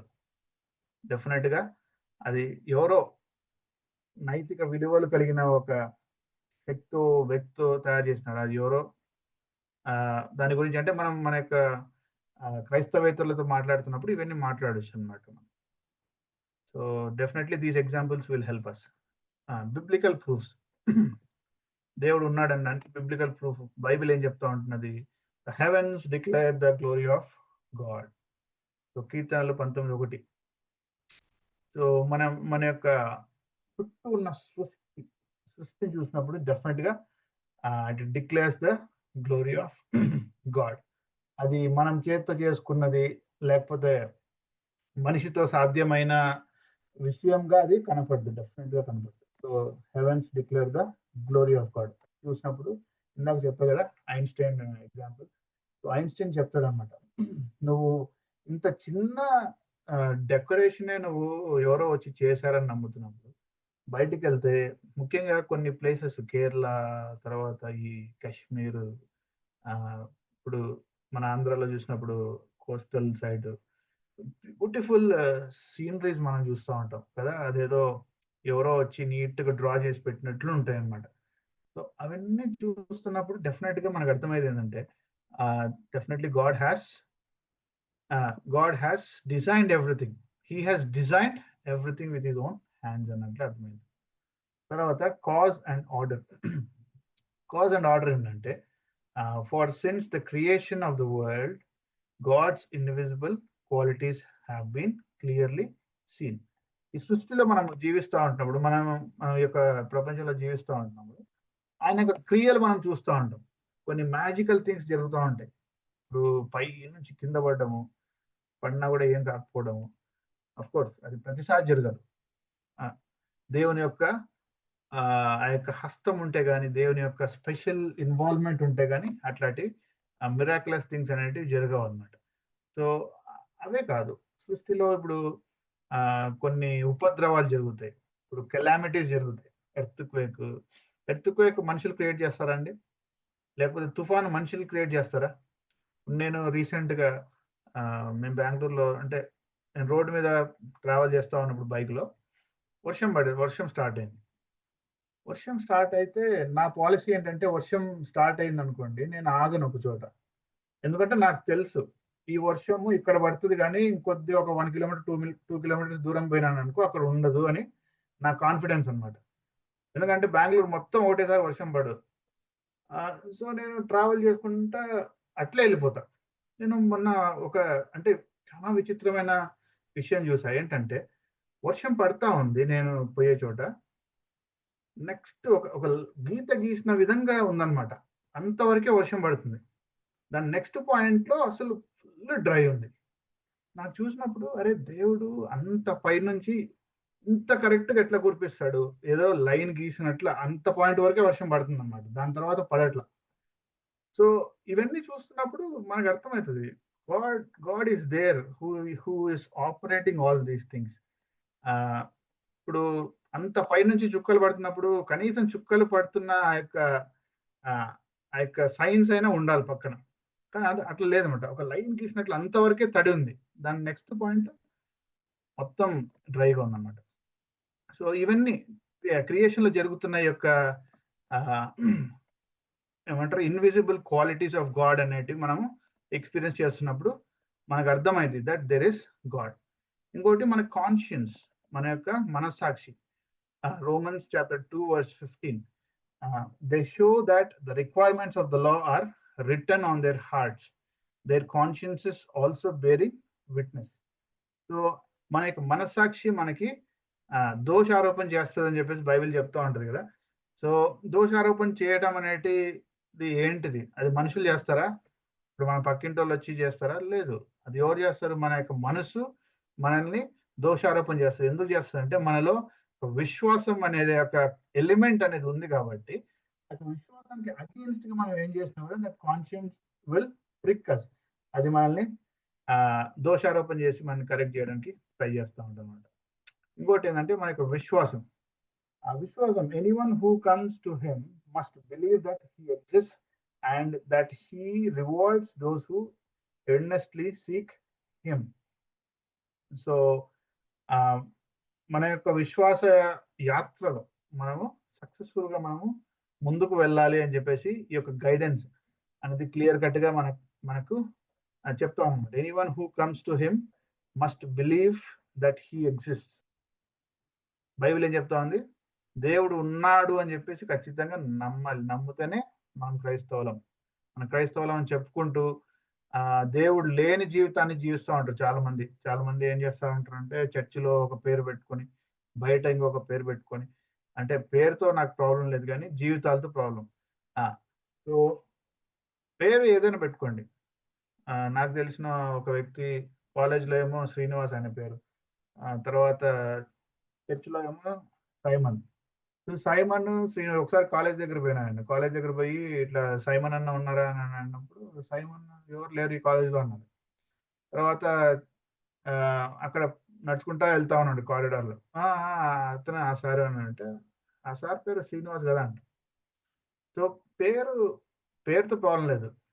కాకపోతే అంటే మన జీవితాల్లో గూడా మనము చూస్తా ఉంటాం. ఆహ్, మనకు ఇష్టానుసారంగా మనము వర్క్ ప్లేస్‌లో మనం బిహేవ్ చేస్తా ఉంటాం. సో, అట్లా గాకుండా మనము ఆయన చిత్తానుసారంగా ఆయన చెప్పిన రూల్స్ ప్రకారంగా మనం జీవించడాన్ని మనం ఫెయిత్ లైఫ్ అంటాం అన్నమాట. సో, ఆ విశ్వాసాన్ని ఆహ్, ఎప్పుడు జీవిస్తామంటే ఆయన మనల్ని చూస్తున్నాడని ఆ యొక్క స్పృహ ఉన్నప్పుడు. సో, దట్స్ వాట్ ఈ యొక్క వర్స్ అదే చెప్తోంది. Anyone who comes to him must believe that he exist. Exist అంటే ఊరికే ఉన్నాడని నమ్మడం కాదు. ఉన్నాడు, మన జీవితంలో ఇన్వాల్వ్ అయితున్నాడు, మనల్ని రోజు చూస్తా ఉన్నాడు అని చెప్పేసి నమ్మటం అన్నమాట. రైట్? ఇవన్నీ తెలుగు వర్సెస్. ఆహ్, మీరు నోట్ చేసుకుంటే నేను I will share this PPT. మీరు జాగ్రత్తగా వినండి. ఎందుకంటే దేవుడు లేడు అని ఎంతగానో చెప్తే సమాజంలో మనం జీవిస్తా ఉంటున్నాం కాబట్టి ఇవి మనకి ఖచ్చితంగా హెల్ప్ అవుతాయి. రైట్. స్టడీ ఆఫ్ గాడ్ అది అయిపోయింది. ఇప్పుడు నెక్స్ట్ ఆయన యొక్క గుణం ఏంటిది? నేచర్ ఆఫ్ గాడ్ గురించి మనం చదువుతాం. So, nature of God understanding God's nature దేవుని యొక్క స్వభావాన్ని మనం అర్థం చేసుకోవడం. సో, అండర్‌స్టాండింగ్ గాడ్స్ నేచర్ ఎట్లా పాసిబుల్ అయితదనంటే, ఇప్పుడు ఆయన మనకు కనపడ్డు. ఇప్పుడు మనకు కనిపించే వాళ్ళ గురించి మాట్లాడడం ఈజీ. ఇప్పుడు నాకు మ్యారేజ్ అయింది. నా భార్య ఉంటది. నా భార్యని నేను రోజు చూస్తా ఉంటాను.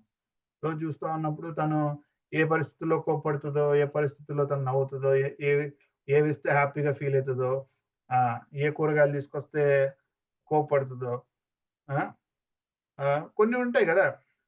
మన ఇంట్లో వాళ్ళు చేయలేని కొన్ని కర్రీస్ ఉంటాయి. వాళ్ళకి ఇష్టం లేని కర్రీస్ ఉంటాయి కదా! సో, ఆ కూరగాయలు తీసుకొచ్చినప్పుడు కోప్పడతారు. కాబట్టి మనము తీసుకురాము హస్బెండ్స్‌గా. ఆహ్, సో, ఇవన్నీ ఎట్లా అంతే దేవుని విషయంలో గూడా అంతే అన్నమాట. దేవుడుకి ఏం చేస్తే కోపమొస్తది? దేవుడికి ఏం చేస్తే ఆయన హ్యాపీగా ఫీల్ అయితాడు? దేవుడిని అసలు ఎట్లా ఇవన్నీ మనం తెలుసుకోవాలనంటే ఫస్ట్ ఆయన ఎట్లాంటోడో మనం తెలుసుకోవాలి.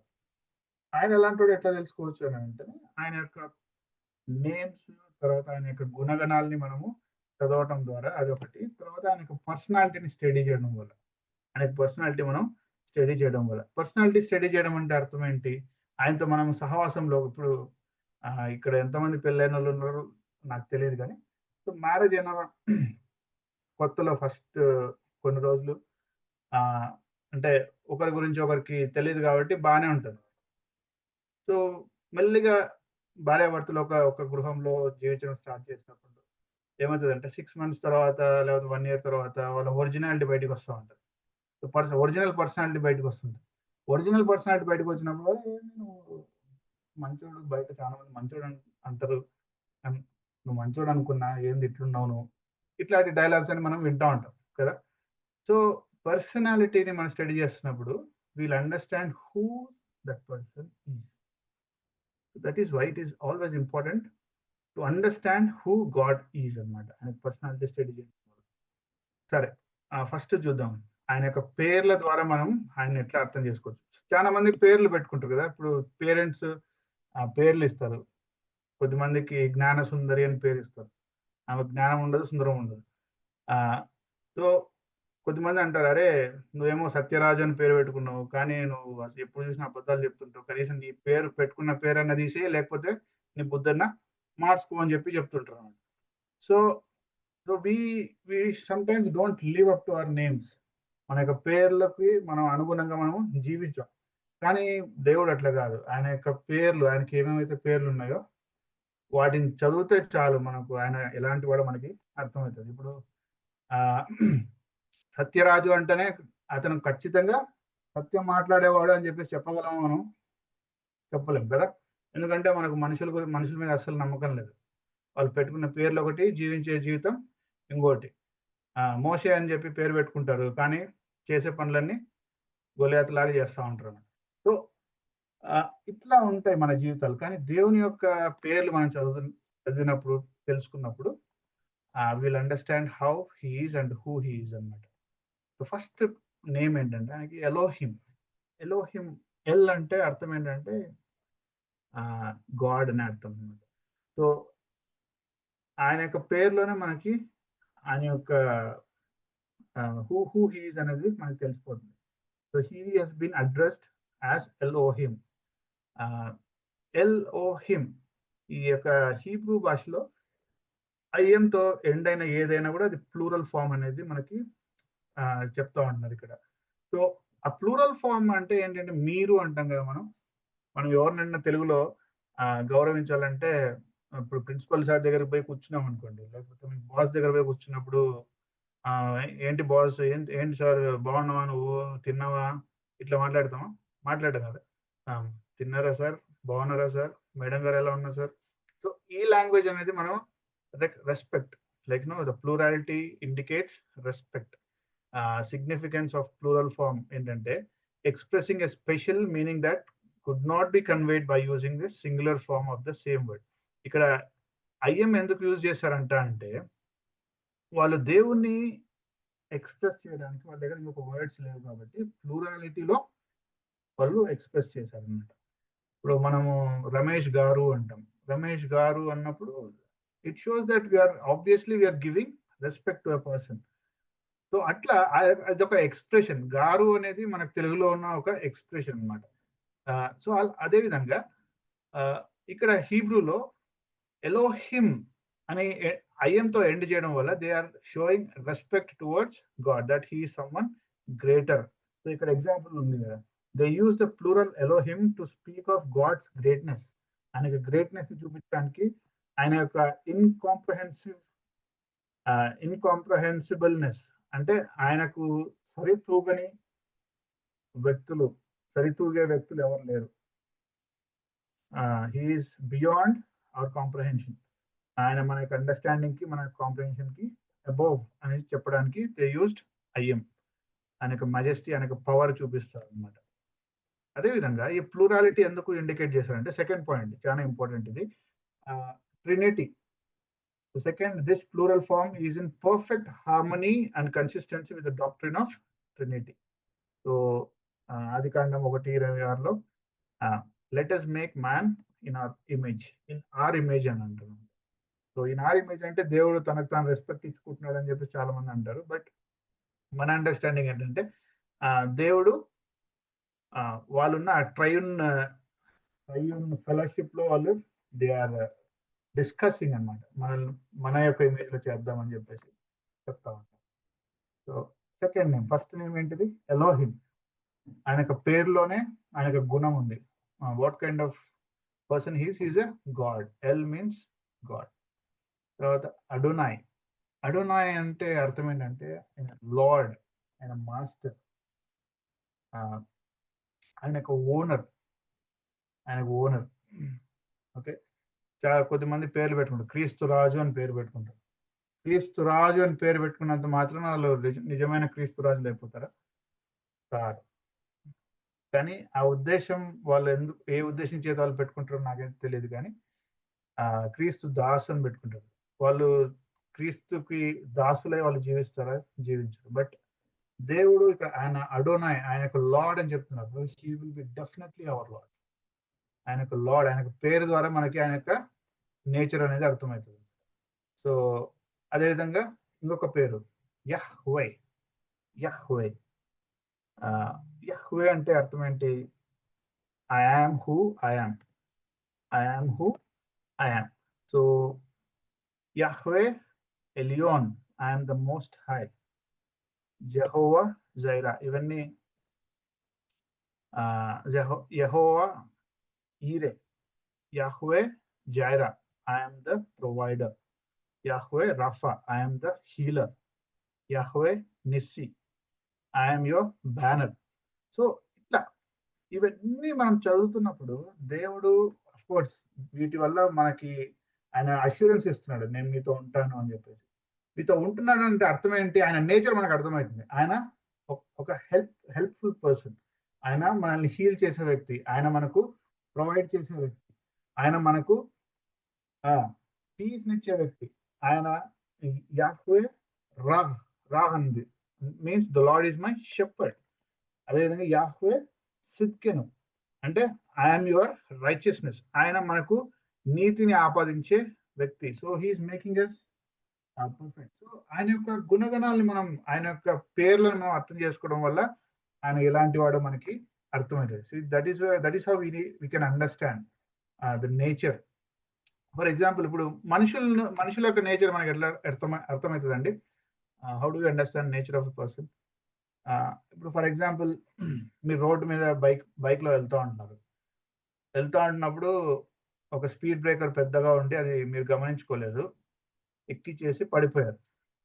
పడిపోయిన తర్వాత ఎంతమంది మిమ్మల్ని లేపడానికి వస్తారు అనేది పెద్ద క్వశ్చన్ ఇక్కడ కదా. సో చాలా మంది ఫోటోలు తీయడానికి వస్తారు, కొద్దిమంది పట్టించుకొని వెళ్ళిపోతారు.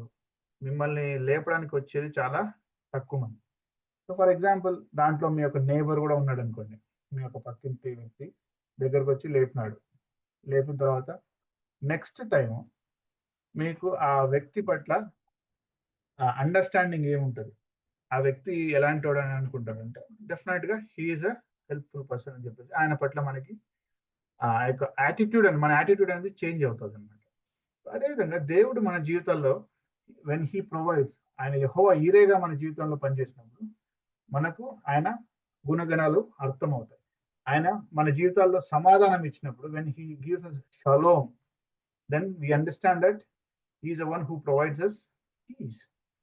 అదేవిధంగా ఆయన మనకు రైచియస్నెస్, నీతిని ఆపాదించినప్పుడు మనము దరిద్రమైన జీవితంలో జీవిస్తూ ఉంటే ఆయన మనం పిలిచి he has credited righteousness in to our life అన్నమాట. సో ఇవన్నీ మనం చూస్తున్నప్పుడు ఆయన ఎక్స్పీరియన్స్ చేస్తూ ఉన్నప్పుడు ఆయన యొక్క నేచర్ ఏంటో మనకి అర్థమవుతుంది. సో అదేవిధంగా ఇంకా కొన్ని క్వాలిటీస్, కొన్ని నేమ్స్ ఏంటంటే హీఈస్ సావరెన్. He is sovereign. ఆయన ఆల్మైటీ అనేది అదొక, ఇప్పుడు అది కూడా యోబులో 30 సార్లు మెన్షన్ చేసినారు. ఆది కాండంలో ఈ యొక్క రెఫరెన్సెస్ మీరు తర్వాత చూసుకోవచ్చు. ఆ తర్వాత he is most high. He is most high. మనము ఈ యొక్క హిందూ డామినేటెడ్ కాంటెక్స్ట్ లో మనం జీవిస్తూ ఉంటున్నప్పుడు హూస్ గాడ్ ఈస్ గ్రేటర్ అనే యొక్క ప్రశ్న అనేది మనకి చాలా వస్తూ ఉంటుంది. ఎందుకు మీరు యేసుప్రభు ఒక్కడే దేవుడు అంటారు, మమ్మల్ని కూడా మీరు యాక్సెప్ట్ చేయొచ్చు కదా. మనం యాక్సెప్ట్ చేస్తాం వాళ్ళని, కాకపోతే వాళ్ళు చేసేది మనం చెయ్యం. వాళ్ళు కూడా they are our fellow human beings. And moreover మన అండర్స్టాండింగ్ ఏంటంటే అందరినీ దేవుడే సృష్టించినాడు కదా, అది మన అండర్స్టాండింగ్. కాబట్టి కానీ మేజర్ ప్రశ్న ఏంటంటే why only Jesus, why only the God of Bible is greater అనేది. కాబట్టి ఈ యొక్క వర్సెస్ ఏం చెప్తానంటే he is above all the deities, so called deities అంటే దేవుళ్ళు అని చెప్పుకునే వాళ్ళందరికీ అబవ్ ఆల్ అని అబవ్ దట్ అని చెప్పేసి ఈ యొక్క వర్స్ అనేది చెప్తూ ఉంటుంది. Is most high. తర్వాత ఆయన అన్చేంజబుల్ గాడ్. ఆయన మోషేతో ఎట్లా ఉన్నాడో, మోషే టైంలో మోషేకి ఎంత పవర్ ఇచ్చినాడో, జోషువాకి ఎంత పవర్ ఇచ్చినాడో, తర్వాత యోసేపుకు ఆ యొక్క భయంకరమైన శోధన, నాకు తెలిసి ఏ యవనస్తుడు అలాంటి శోధన నుంచి ఈజీగా బయటపడరు. కానీ అంత గొప్ప శోధన నుంచి దేవుడు ఎలా హెల్ప్ చేశాడో, అదే దేవుడు మనకు ఈ కాంటెక్స్ట్ లో కూడా ఉన్నాడు. ఈ కాంటెక్స్ట్ లో ఇంటర్నెట్ మన చేతిలో ఉంది, ఫోన్ మన చేతిలో ఉంది, and you have every possibility to commit sin. But the good news ఏంటంటే the same God who was with Joseph, the same God who was with Daniel, వాళ్ళు ఎట్లయితే వాళ్ళు వేరే రాజ్యంలో దేవుని కోసం స్టాండ్ తీసుకున్నారో, అదే దేవుడు మనతో కూడా ఉన్నాడు కాబట్టి, so we can still rely on him. So that's why we call our God as the rock. రాయ్ అనేది చేంజ్ అవుతుందా అండి? చేంజ్ అవ్వదు. It is as hard as, అంటే చాలా గట్టిగా ఉంటుంది. ఇట్ నెవర్ చేంజెస్ అనమాట. సో దాన్ని మన ఆ నేచర్ని ఏమంటాం అంటే ఇమ్యూటబిలిటీ అంటాం. Immutability means is never changing, he is faithful and he is our refuge. ఆయన మన యొక్క ఆశ్రయం, ఆయన మన యొక్క ఆశ్రయం అన్నమాట. తర్వాత ఆయన హోలీనెస్ అనేది again book of Isaiah, like దాంట్లో 30 సార్లు చెప్పారు హోలీ హోలీ హోలీ అని చెప్పేసి 30 సార్లు మెన్షన్ చేస్తారు. సో హోలీనెస్ అనేది కూడా మనకు అంటే దట్ స్టాండ్స్ అవుట్ అనమాట. ఈ యొక్క క్యారెక్టర్ అనేది మన దేవుని యొక్క క్యారెక్టర్. వేరే దేవుళ్ళు ఎవరు నేను హోలీ అని చెప్పుకోరు. యేసు ప్రభు ఒక్కడే be holy as I am holy, నేను పరిశుద్ధుడిగా ఉండిన ప్రకారం మీరు కూడా పరిశుద్ధులై ఉండండి అని క్లియర్ గా మనకు వాక్యంలో చెప్తాడు. నేను ఉన్నట్లు మీరు ఉండండి, సో మీరు ప్రయత్నించండి, so we have to try. So అట్లా నేను హోలీ అని చెప్పేసి నాకు తెలిసి I don't think any other gods that we come across in our country or in our context వాళ్ళు ఎవరు క్లెయిమ్ చేసుకోలేదు, but our God did that. తర్వాత ఆయన జెలస్ గాడ్. జెలస్ అంటే అసూయ. అదేంటి? పాజిటివ్ అసూయ అన్నమాట. పాజిటివ్ అసూయ ఏంటి అంటే నేను తప్ప వేరొక దేవుడు ఉండకూడదు. So he will not tolerate idolatry. So ఆయన యొక్క జెలస్నెస్ మనకు అర్థమవుతుంది కాబట్టి ఆయన ఒక న్యాయవంతుడు, జడ్జ్ అని కూడా మనకి అర్థమవుతుంది. సో ఆయన అట్రిబ్యూట్స్ చూద్దాం. ఆయన అట్రిబ్యూట్స్ ఇవన్నీ మనకు తెలుసు, మనకు తెలియనేటి కొత్త ఏం కాదు. ఇవన్నీ మనం చూసినప్పుడు ఇప్పుడు ఆయన సెల్ఫ్ ఎగ్జిస్టెంట్, ఆయన ఎవరు క్రియేట్ చేయలే. ఇప్పుడు నేను రీసెంట్ గా ఒక వాదన విన్నా, దేవుడు ఇదంతా సృష్టించినాడు, ఓకే మేము నమ్ముతాం, ఓకే, కానీ దేవుడిని హూ క్రియేటెడ్ గాడ్, దేవుని ఎవరు సృష్టించినారు అనే వాదం కూడా వస్తా ఉందన్నమాట. సో అప్పుడు మన దగ్గర నుంచి పోవాల్సిన ఆన్సర్ ఏంటి? ఆయన స్వయం భవుడు, ఈజ్ సెల్ఫ్ ఎగ్జిస్టెంట్. అది మనకు అర్థం కాదు. ఇదే కదా దేవుడిని మనం కంప్లీట్ గా అర్థం చేసుకోలేము అనడానికి ఇదొక రీజన్, ఇదొక ఎగ్జాంపుల్ అనమాట. ఆయన హీ ఎగ్జిస్టెడ్ బై హిమ్సెల్ఫ్ అనే కాన్సెప్ట్ మనకు అర్థం కాదు. ఎందుకంటే మన బుర్రలకు అర్థమయ్యేది ఒకటి ఏంటి, ఎవరో క్రియేట్ చేస్తే కానీ మనం క్రియేట్ అవ్వము అనేది మాత్రం మనకి అర్థమవుతుంది. కాబట్టి we never understand the concept of self existence. కాబట్టి అది దేవునిలో ఉంది. తర్వాత హోలీనెస్, తర్వాత యూనిటీ అనేది పెద్ద ఇష్యూ కదా మనకి, క్రైస్తవులనే కాదు అసలు మనుషులకే అదొక కాన్సెప్ట్, చాలా భయంకరమైన సమస్య అన్నమాట. సో కానీ దేవుడు దాన్ని బ్యూటిఫుల్ గా డీల్ చేశాడు ఇన్ ట్రయూన్ గాడ్. అదేవిధంగా ఆయన సర్వశక్తిమంతుడు. తర్వాత ఇది చాలా ఇంపార్టెంట్, ఇన్ఫినిటీ. మ్యాథ్స్ తెలిసిన ప్రతి ఒక్కరికి ఈ యొక్క పదం తెలుసు. మ్యాథ్స్ తెలిసిన వాళ్ళే కాదు కానీ అందరికి తెలుసు. ఇన్ఫినిటీ అంటే ఏంటి? అనంతం. ఎవరన్నా వచ్చి దెర్ ఆర్ 2 ఇన్ఫినైట్స్ అన్నారు అనుకోండి, ఖచ్చితంగా వేసి కొడతారు. ఎందుకు? ఇన్ఫినైట్ అంటేనే అది అనంతము, మళ్ళీ 2 అనంతాలు ఉన్నాయనేది that is a foolish statement కదా. సో అప్పుడు అర్థం చేసుకోండి. ఇప్పుడు గాడ్ అన్న వ్యక్తి ఇన్ఫినిట్ నేచర్‌ని కలిగి ఉన్నప్పుడు, do you think there is possibility of existence of another God? No. Right? That is what we need to understand. మనమున్న కాంటెక్స్ట్‌లో, మన భారతదేశం కాంటెక్స్ట్‌లో చాలా మంది దేవుళ్ళున్నారు. అవతారాలని చెప్తారు గానీ, బట్ గాడ్స్ ఎగ్జిస్టెన్స్ మనం ఎట్లా అర్థం చేసుకోవాలనంటే, he is one and only. He is one and only అన్నమాట. అది ఎక్కడి నుంచి వస్తదంటే, ఇన్ఫినైట్ అనే అట్రిబ్యూట్ మనం అర్థం చేసుకున్నప్పుడు తెలుస్తుంది. రైట్. సో, ఆయన అట్రిబ్యూట్స్ ద్వారా మనం తెలుసుకోవచ్చు. తర్వాత ఆయన యొక్క పేర్ల ద్వారా మనం తెలుసుకోవచ్చు. తర్వాత ఆయన యొక్క పర్సనాలిటీ ద్వారా మనం ఆయన్ని తెలుసుకోవచ్చు. సో, పర్సనాలిటీ ద్వారా ఎట్లా తెలుసుకోవచ్చు అనంటే, నేను ఇందాక అంటే ఒక ఎగ్జాంపుల్ చెప్పిన. ఇప్పుడు ఫ్యామిలీలో వైఫ్ అండ్ హస్బాండ్ ఉన్నప్పుడు, వాళ్ళ యొక్క పర్సనాలిటీస్‌ని మనం అర్థం చేసుకుంటున్నప్పుడు, we will understand more about them. అంటే వాళ్ళు ఎప్పుడు కోప్పడతారు? అసలు వాళ్ళు ఏ టైపు? వాళ్ళు ఆహ్, అంటే ఏమంటారు, టాలెంటెడా? కాదా? వాళ్ళు హ్యాపీగుంటరా? లేకపోతే ఎక్కువ శాతం సైలెంట్‌గుంటరా? ఎక్కువ శాతం మాట్లాడుతా ఉంటారా? ఇవన్నీ మనం తెలుసుకున్నప్పుడు మన యొక్క ఫ్యామిలీ లైఫ్ బాగుంటది. అదే విధంగా దేవుడు ఎలాంటి వాడు? ఆయన అసలు వ్యక్తా? శక్తా? లేకపోతే రెండా? లేకపోతే ఆయన మనతో మాట్లాడతాడా? సో, ఈ విషయాలు మనకు తెలిసినప్పుడు డెఫినిట్‌గా మనం ఆయనతో రిలేషన్‌షిప్ మెయింటైన్ చేయడానికి ఆస్కారం ఉంటదన్నమాట. సో, ఫస్ట్ పర్సనాలిటీ ఏంటంటే, God is a person. God is a person. ఆయన యొక్క వ్యక్తి. ఎట్లా తెలుస్తది అనంటేనే, ఇక్కడ నేను యెల్లో యెల్లో హైలైటింగ్ చేశాను చూడండి. ఆయన క్రియేట్ చేశాడు. తర్వాత ఆయన కమాండ్ చేశాడు. తర్వాత ఆయన చెప్పాడు.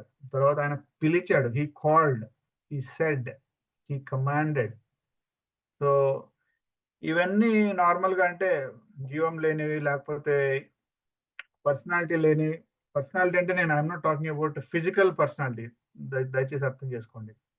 ముక్కు, కళ్ళు, చెవులు, బాడీ ఇది కాదు మాట్లాడేది. వ్యక్తిత్వం ఉంది. వ్యక్తిత్వం అంటే గుణగణాలను బట్టి మన వ్యక్తిత్వంని చెప్తాం. సో, దాన్ని బట్టి he called, he said, he commanded, వీటన్నిటిని బట్టి ఆయన ఒక వ్యక్తి అని చెప్పేసి మనకి అర్థమవుతుంది. ఇంకోటి సెకండ్ ఏంటంటే, God is not an impersonal force. దేవుడు ఒక నిర్జీవ శక్తి కాదు. He has characteristics of a person. Intellect, will, emotion ఇవన్నీ దేవునిలో ఉన్నాయి. So, God is person. ఇంకోటి గాడ్ ఈస్ యాక్టివ్. దేవుడు ఎప్పుడో బైబిల్ కాలంలో ఉన్నాడు, ఇప్పుడు లేడు అని చెప్పేసి చాలామంది మనం కొన్నిసార్లు ఇష్టానుసారంగా జీవిస్తా ఉంటాం. కానీ God is still working in our lives. So, మన టైమ్స్‌లో కూడా ఆయన ఉన్నాడు. సో, అది మనకి అర్థం అవ్వాలన్నమాట. So, that is his personality. So, when we understand that he is still living, we will definitely rely on him. కదా! అంత గొప్ప దేవుడు ఉన్నాడు అని మనకు తెలిసినప్పుడు డెఫినెట్‌గా ఆ! మన మన పేరెంట్స్ ఉన్నారు అని తెలిసినప్పుడు డెఫినెట్‌గా మనం వాళ్ళ మీద ఆధారపడతాం. మనకేమైనా కావాలన్నప్పుడు, మనకు ఫర్ ఎగ్జాంపుల్ ఈ యవ్వనస్తులకి ఫర్ ఎగ్జాంపుల్ బైక్ కావాలా? బైక్ కావాలంటే బయట పోయి ఫ్రెండ్స్‌ని అడుగుతారా? ఫ్రెండ్స్‌ని అడగరు కదా! ఎందుకంటే ఫ్రెండ్స్ అంత అఫోర్డ్ చేయలేరు. ఎవరిని అడుగుతారు? పేరెంట్స్‌ని అడుగుతారు. Parents are the one who are capable, who are always willing to help. కాబట్టి దేవుడు మనతో ఉన్నాడు అని తెలిసినప్పుడు, దేవుడు మనలో యాక్టివ్‌గా పనిచేస్తాడని తెలిసినప్పుడు, we will always rely on him. That is his personality. First personality is he is person, and second one is he is living and he is actively involving in all our life. మూడోది ఏంటంటే ఆయన he is spirit. He is spirit అన్నమాట. He is spirit in nature. ఆయనకి ఇందాకే నేను చెప్పాను. ఆయనకి మనలాగా ముక్కు, తల, తర్వాత బాడీ ఉంది అని కాదు. అది ఆయన యొక్క అవుట్‌వర్డ్ పర్సనాలిటీ అయితే కాదు. పర్సనాలిటీ అని గురించి మాట్లాడినప్పుడు, ఆయన స్పిరిట్ అని మాట్లాడినప్పుడు, we always should understand the attributes అన్నమాట. చూడండి, God is an immaterial, invisible, personal being అన్నమాట. సో, ఆయన మన యొక్క ఆయన మన యొక్క జీవితంలో ఆయన ఇన్వాల్వ్ అవుతా ఉంటాడు in the form of spirit. So, అది మనం అర్థం చేసుకోవాలి. And another thing is he is self existent. So ఆయన స్వయం భవుడు, హీ ఎగ్జిస్టెడ్ బై హిమ్సెల్ఫ్. ఆయన ఎవరు తయారు చేయలేదు.